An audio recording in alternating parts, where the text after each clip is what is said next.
Good morning and welcome back to Big Discussions. My name is Dr. Anwar Youssef Dunbar.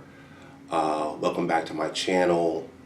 Please like, share, and subscribe. Help me grow the channel. I'm currently sitting at 41 subscribers, and I would like to go beyond that. Today is May 12th, 2019. So it's Mother's Day, so happy Mother's Day.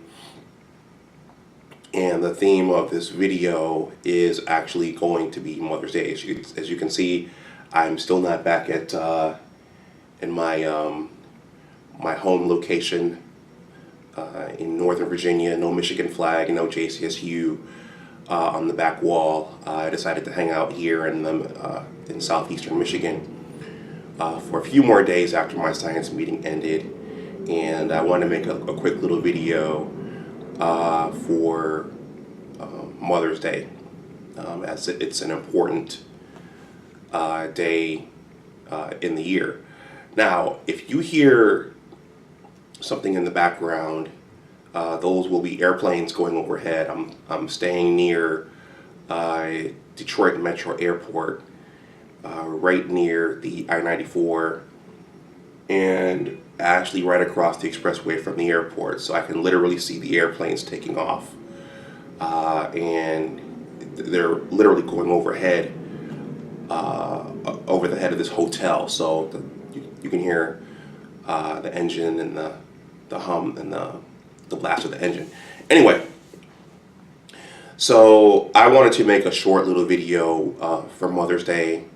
And I want to say to all the mothers out there, I want to say Happy Mother's Day. That's not an easy job, rearing children, and I think it's good to honor our mothers.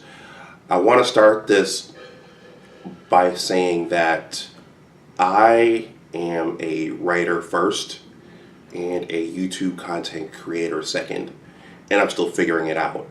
And I originally started the channel with the intent of bouncing off my written content. So in this video, I'm actually going to do that a little bit. So since I started the Big Words blog site, I've written 3 Mother's Day blog posts, and I'm just going to briefly go over the first 2 and then talk about the one I just published on Friday in more depth. So the 2017 post deals with, and I'm going to leave all 3 in the description box below in case you have some time to read. Not everybody has time to read, but I'm going to leave them in the description box below. But the 2017 post was titled My Mother's Greatest Gift. And, well, actually my mother's greatest gift is the life she gave me, the birth she gave me. But I was engaged a couple years ago, and me and the person, I'm going to try to keep this very vague, but me and the person I was engaged to, we were planning to pay for, hold on a second. Okay. Me and the person I was engaged to, we were planning on paying for the wedding out of pocket. And the number got around $20,000, and we were gonna have to save for that thing, and I was trying to hold the number where it was, and she was trying to pull the number up. And one thing my mother told me during that time was, well, you know, when you set the budget for the wedding, it's probably gonna be a little bit more than that. So I was like, oh geez, we're gonna spend $25,000. But probably the most life-saving advice my mother gave me during that time was that it's the custom for the bride's father for the bride's family to pay for the wedding. And as that whole thing was unfolding, that was something that was kind of in the back of my mind, like, you know what? I shouldn't be paying for this. We shouldn't be paying $20,000, $25,000 for a wedding, for a one-day extravaganza. That's gonna, just blow that money away right away. So that's something that always stayed in my mind throughout the process. It did not go through. We did not get married, and the whole thing blew up. But I thought, when I thought about the totality and the implications of me spending that money based upon where my finances were at that time, it's a blessing that I didn't, because number one, at the time, I didn't have the money. I didn't have the money to afford it, and she didn't have the money to afford it. But also, there were much better and smarter things we could have done with that $20,000. So I wrote up a blog post about that piece of advice and wisdom my mother gave me, because it was an important crossroads in my life. And if there were other men out there who were facing that pressure, because those engagements and weddings can be pressure-filled situations, especially the way that those things are marketed to us. And with my blog having a financial literacy component, I wanted to get that message out there that, hey, you don't have to do this. You don't have to send yourself to the poorhouse to get married and to do these different things that are being sold to us as normal. So that was the 2017 blog post. The 2018 Mother's Day blog post was a reflection on my grandmother's. And my mother's mother, I basically grew up with her. She was with us in Buffalo for up until I went away to college. And she stayed on top of us. She stayed on top of us. Went to church with us on Sundays, and she was always there. And as a curious kid, I was always talking with her, getting wisdom, and hearing what she had to say about our family and other things. And so I always benefited from her being there. I felt like I did, versus my other cousins. I point out in that blog post that there are casualties of divorces besides just the children and the spouses. My father's mother lived in New York City, so we only got to see her once or twice a year when we would go out to the Albany area to see my father. And that was unfortunate because she didn't get to be around us as much, and we didn't get to be around her as much. But when she did see us, when we were all together, she did cook for us, fed us like kings, and spoiled us. But as a child, unfortunately, when I look back, I didn't appreciate her as much. And when I look back, I feel like there's more that we could have done for her in terms of giving her gifts around the holidays and those kinds of things, just to show that we appreciated her and that we loved her. So, there are casualties, and when there's a divorce, depending upon where the families live, there are other casualties besides the children and the two spouses. So those will be in the description box. So this year, I was wondering if I would have time to write something for Mother's Day, because I have a lot of breads in the oven, as they say. But I decided to keep the ritual going, and I decided to write something about how thankful I am for the upbringing that my mother gave me. and my brother. So going back to one of the focuses of my blog and my channel, I do have a financial literacy focus. And I've opened a lot of discussions in blog posts by talking about what we didn't get at home. So the law of compounding interest, I didn't learn anything about that at home. What a matching contribution is, didn't learn about that at home. What else? So retirement savings, the law of compounding interest, how to invest, and then, going back to the first blog post about getting engaged and getting married, there were a lot of nuances and caveats about getting married and about what getting married is actually about that we didn't learn at home. So my mother proofreads a lot of my stuff, and after my Father's Day blog post last year, she basically said, it's hurtful when you talk about what you didn't get at home. When you're a parent, you try to do the best that you can, and you make us sound bad. So I was sorry that I hurt her, and I wanted to write something to say that I'm grateful, even though, I when I talk about not hearing about the law of compounding interest and matching contributions and some of these other nuances and important pieces of growing up and becoming a functional adult and creating functional families, when I say these things, I'm never saying them out of spite or malice or to make my family look bad, but it's usually to educate others like myself from backgrounds like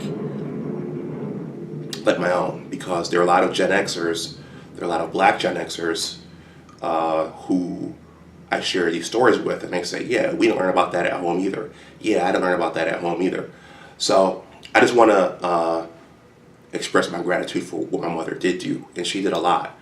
And just some of the things, I'm gonna try to do this off the top of my head, and these are in the blog post. But she instilled a lot of values, hard work, discipline, treat others the way you want to be treated. So she instilled some firm values. She fed us really well. I spent some time in the blog post talking about that, talking about the breakfasts that my mother used to make for us. She cooked, and we usually ate together, breakfast and dinner. She made these nice breakfasts for us on Saturday mornings, Sunday mornings, and then on Wednesday mornings, and we had dinners together in the evenings as well, pretty much every day of the week. And in general, she put her sons first. My mother wasn't the type of mother who was out at the club, and she wasn't out running the streets. So we were her first priority.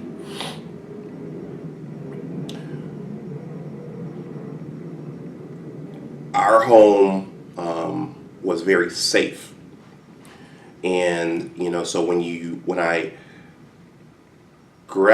left the home to go to college and even started dating, I think that's when I realized that everyone else's home wasn't like ours. There was no violence in our home. There was no abuse of any kind. Very little cursing.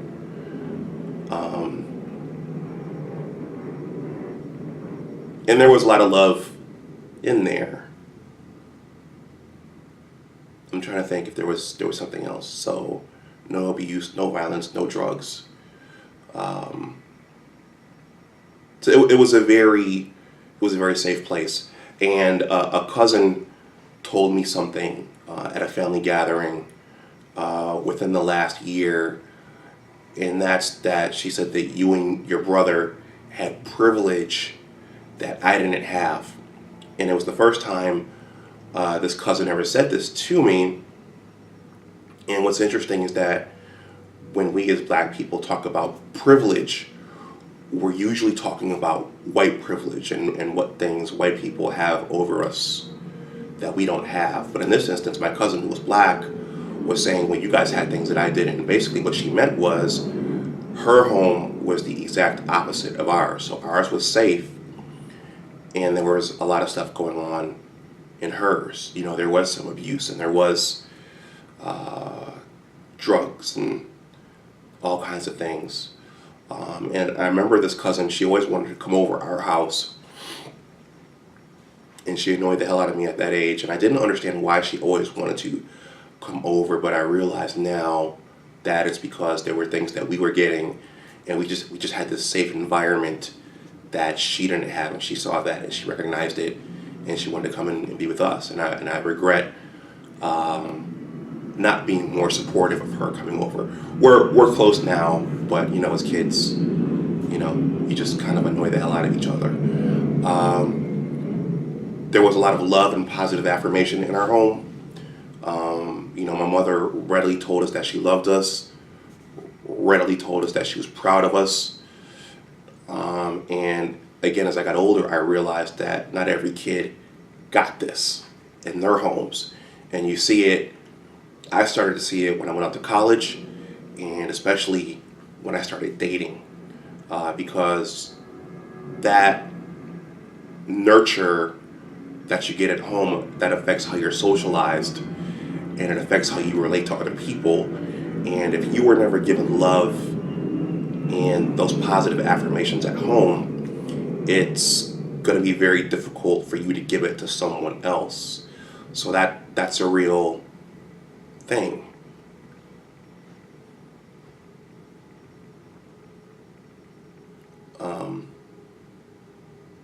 I think I closed that piece talking a little bit about single motherhood, and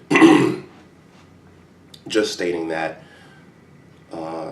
you know, my mother was basically a single mother.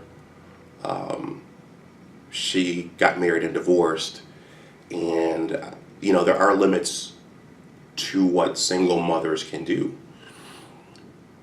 So it's important to be appreciative of what they can do if they're trying to do their best. Many are have their hands full just paying the bills and keeping you clothed and keeping you fed and those kinds of things. And that's just something to be conscious of when you look back at your childhood and you know, see what the other kids had and what you didn't have. And it's just something to be aware of. Single mothers can't do everything. And I think I closed that piece out by saying that I realized that there were things that were missing. Kind of spaces or knowledge sets that had to be filled in over time as I got older. A lot of stuff pertaining to manhood. A lot of stuff pertaining to street smarts, because we weren't out running the streets. We were in church every Sunday, and you know, as one of my aunts said, my mother kind of babied us. So there were things that needed to be filled in as I got older, and for some things it's been an ongoing process. And I think maybe for Father's Day, or maybe in between Mother's Day and Father's Day, I'll talk about some of those things in depth and what happens when fathers aren't around or male figures aren't around, because that's a huge thing. And oftentimes a lot of these things are circumstance, or they're not anyone's fault.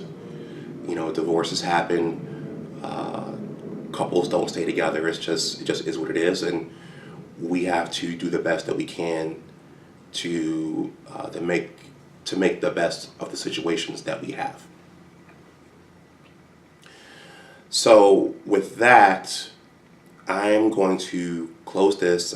I've already gone a little bit longer than I wanted to, but I just wanted to express gratitude and be thankful. I wanted to express gratitude and thanks to my mother for everything she's done for me and for my brother. The home she created is arguably a large part of who I became, and it was a large part of my success. In one of my first videos, I talked about how there were books in our home and education was encouraged, but also it was just a safe place. It was a loving place, it was a safe place, and for the most part, it was an innocent upbringing, and not every kid had that. But that's not to say that kids who don't come from safe and innocent, wholesome homes can't become successful, because there are instances where they do. But it just so happens that my mother created a safe space for us growing up. So with that, I'm going to conclude. If you haven't, give your mother a call. Let her know what she's done for you, and let her know that you love her. And cherish your parents and your grandparents while they're here, because life is finite. Things don't last forever. Our lives don't last forever, and cherish them while they're here. Please like this video, please share this video, and please subscribe to the channel. I will see you next time, and thank you for watching. Once again, happy Mother's Day. Bye-bye.